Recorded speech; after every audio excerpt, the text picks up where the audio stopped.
హైదరాబాద్లోని Puppalaguda survey number 300లోని road విషయంలో పట్టాదారులకు real estate సంస్థకు మధ్య వివాదం తలెత్తింది. జేసీబీలు బౌన్సర్లతో వచ్చి వేళకాని వేళ ఆ ల్యాండ్లలో బోర్డులను తొలగించేసి ప్రహరీ గోడను కూడా ధ్వంసం చేశారు అని అంటున్నారు పట్టాదారులు. కోర్టులో కేసు పెండింగ్లో ఉన్నప్పటికీ దౌర్జన్యంగా భూమిని కబ్జా చేసేందుకు ప్రయత్నిస్తున్నారని, అడ్డుకున్న వారిపై రౌడీలతో దాడులు చేయిస్తున్నారంటూ బాధితులు ఆవేదన వ్యక్తం చేస్తున్నారు.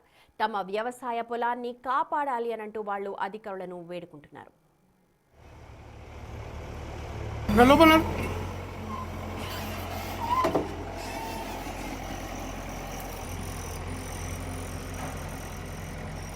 నువ్వెవరు? నీ పేరేంటి? మీరెవరు? ఏం పేరు నీ పేరు? ఇళ్ళకెందుకు వస్తున్నావు? ఓకే.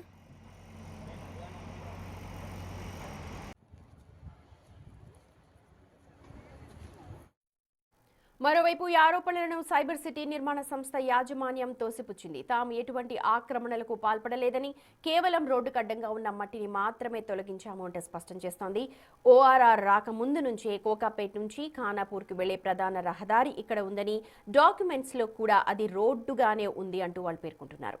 తమ వర్కర్లను పట్టాదారులు అడ్డుకుంటున్నారు అనంటూ సంస్థ ప్రతినిధులు చెబుతున్నారు.